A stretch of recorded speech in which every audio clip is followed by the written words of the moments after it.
ዛሬ ሮሜ 3 ከ25-26 ያለውን አንድ ክፍል እንመለከታለን።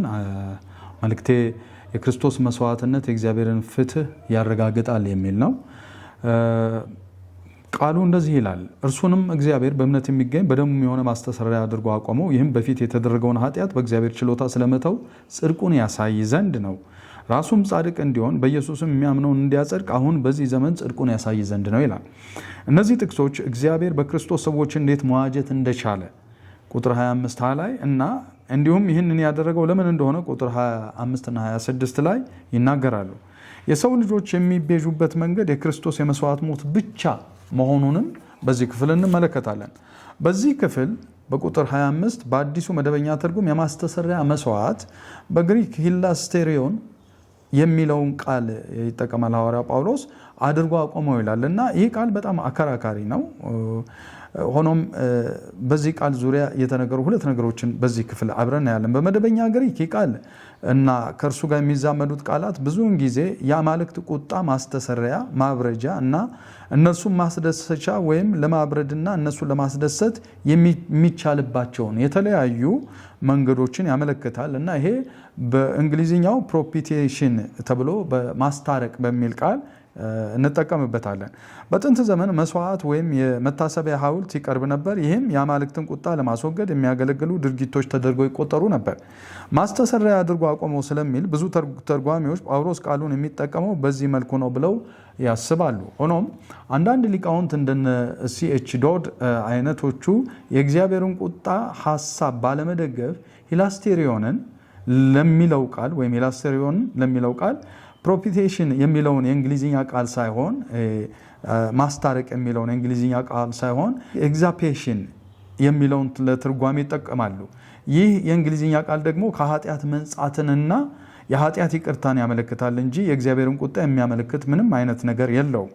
በእርግጥ ይህንን ቃል ለመረዳት ከሌላ ነጥብ ጀምረን ሂላስቴሪዮን ምን ማለት እንደሆነ መጠየቅና መረዳት ይኖርብናል። አዲስ ኪዳን ውስጥ በዕብራውያን 9:5 ላይ ብቻ ጥቅም ላይ ሲውል፣ ሆኖም በብሉይ ኪዳኑ የሰባ ሊቃናት ትርጉም መጽሐፍ ቅዱስ ውስጥ ከ27 ጊዜ ውስጥ 21ዱ ሂላስቴሪዮን የሚለውን ቃል የስርየት መክደኛ፣ ቀደም ብሎ የምህረት መክደኛ ተብሎ ይጠራ የነበረውን ለማመልከት ተጠቅሷል።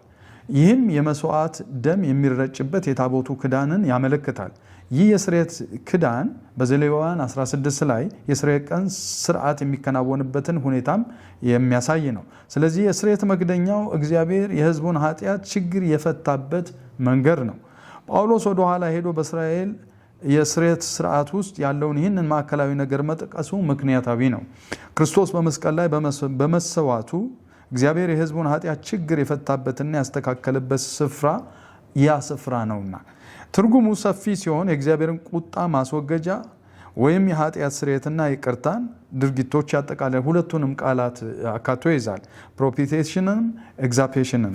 ስለዚህ ድርጊቱ ይህንን ያጠቃልላል። በአዲሱ መደበኛ ትርጉም የተቀመጠው የማስተሰሪያ መስዋዕት ምናልባት ጥሩ ትርጓሜ ነው ተብሎ በሊቃውንት ይወሰዳል።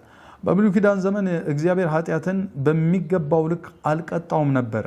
ኃጢአት የሰሩ ሰዎች ለኃጢአታቸው ስርየት የሚሆን በቂ መስዋዕት ገና ስላልነበራቸው በመንፈሳዊ ሞት ስር ነበሩ እንደሚታወቀው።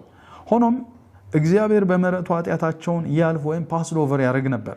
ይሁን እንጂ ይህንን በኃጢአት ላይ በቁጣ ባለመመለሱና ይህንን ማድረጉ ከባህሪው ጋር የሚቃረን ድርጊት ተደርጎ ይቆጠራል በሊቃውንት።